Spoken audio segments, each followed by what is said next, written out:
Welcome to This Explainer. If you think the whole electric vehicle revolution is just about those shiny new cars rolling off the assembly line, well, think again. Today, we're diving deep into Electrify America's Q1 2026 report to the California Air Resources Board. We're going to uncover the massive scale, the completely groundbreaking tech, and the really surprising roadblocks behind California's push for a hyper-fast charging network.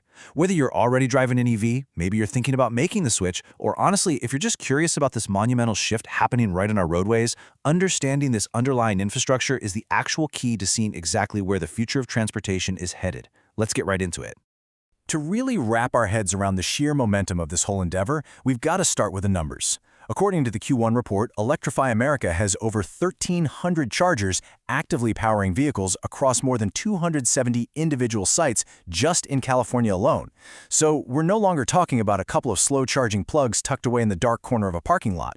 This is a sprawling, high-capacity network that's intentionally designed to keep a massive, statewide fleet of vehicles moving without skipping a single beat. And the physical footprint of this project is, honestly, it's staggering. The active infrastructure effectively blankets the entire state, tracing the most highly traveled highway corridors, crucial regional routes, and dense metro areas from north to south. It represents a massive technological and logistical leap forward. The goal here is pretty simple. Make range anxiety, that lingering fear of being stranded without a charge, an absolute relic of the past, totally replaced by this reliable web of accessible power. So, here's our roadmap for today's explainer. First, we'll look at the California charging network itself. Second, the speed and innovative tech powering it. Third, we'll see how they're investing in all communities. Fourth, we've got to talk about the hidden costs and utility delays. And finally, greening fleets and the grid. All right, Section 1, the California Charging Network. Let's jump right into the physical upgrades happening on the ground. You see, building a robust charging network isn't just a set-it-and-forget-it kind of operation. In just the first quarter of 2026 alone, 18 existing stations were totally upgraded with 85 brand-new next-generation chargers. This really proves that keeping the network reliable is just as much about swapping out aging tech as it is about pouring new concrete. Plus, they currently have 33 proposed stations in the active pipeline, and they've secured agreements with over 240 large-scale real estate owners just to lock down premium locations. This isn't just a tech rollout, it's a massive, highly strategic real estate play. Moving on to Section 2, speed and innovative tech. Because getting a premium location doesn't mean much if you're stuck waiting hours to charge, right? Okay, in the EV world, terminology really matters, because not all fast chargers are created equal. The crucial distinction to know is ultra-fast versus hyper-fast.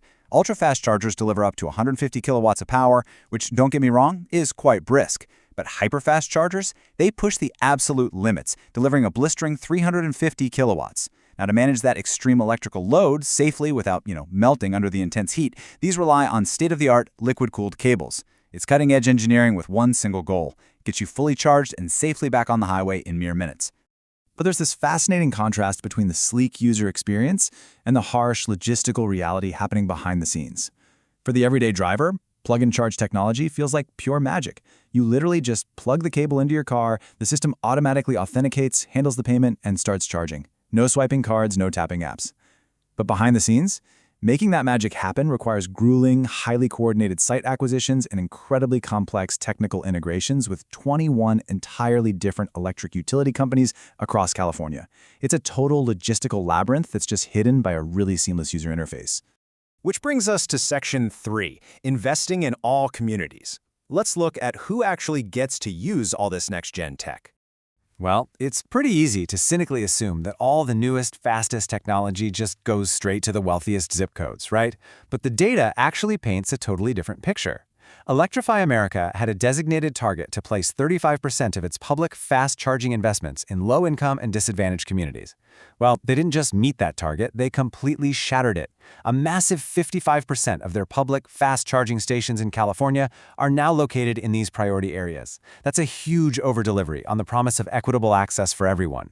And this equitable expansion goes way beyond dense urban centers. Out in remote rural areas, they're deploying standalone sun-tracking solar units equipped with stationary batteries. Picture this: a highly efficient solar array independently tracking the sun, entirely disconnected from the broader energy grid.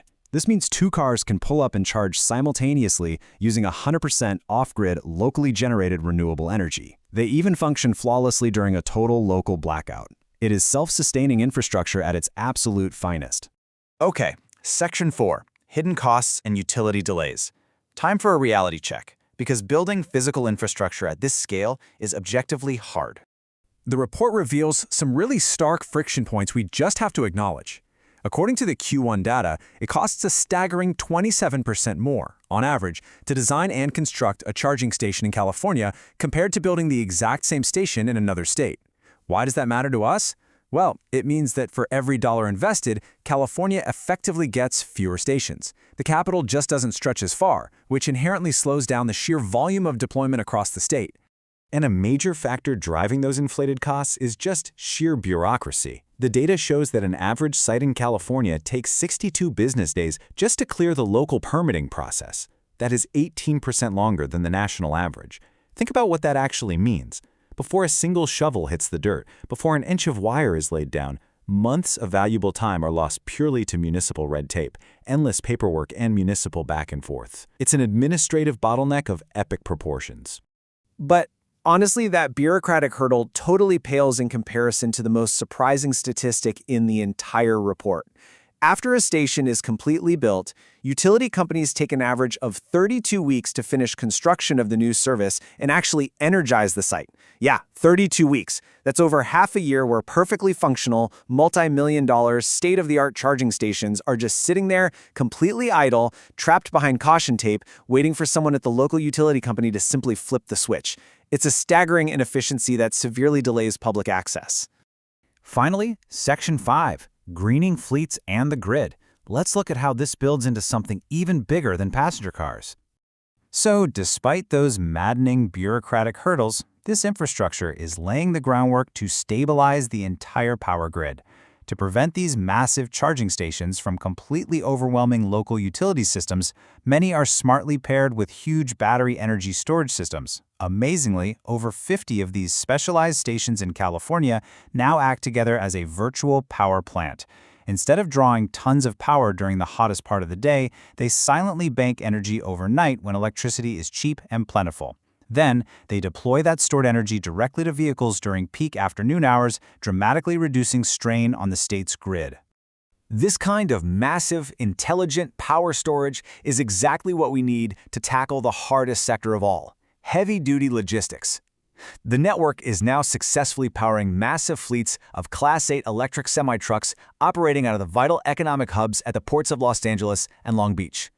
By deploying a staggering 4-megawatt battery storage system alongside specially power-balanced chargers, logistics companies can keep over 130 heavy-duty zero-emission trucks moving critical global goods without entirely melting down the local power grid. It's just a phenomenal engineering feat. So, as we look at this entire roadmap, we're left with one really critical question. If the engineering and technology now fully exist to hypercharge massive vehicles in mere minutes, and the physical hardware is actively being deployed to serve every type of community, can our utility and permitting systems actually accelerate to match that pace? Or will the roadmap to our zero-emission future be permanently stuck in bureaucratic traffic? Thanks so much for joining me on this explainer, and keep your eyes on the grid, because the future is quite literally plugging in.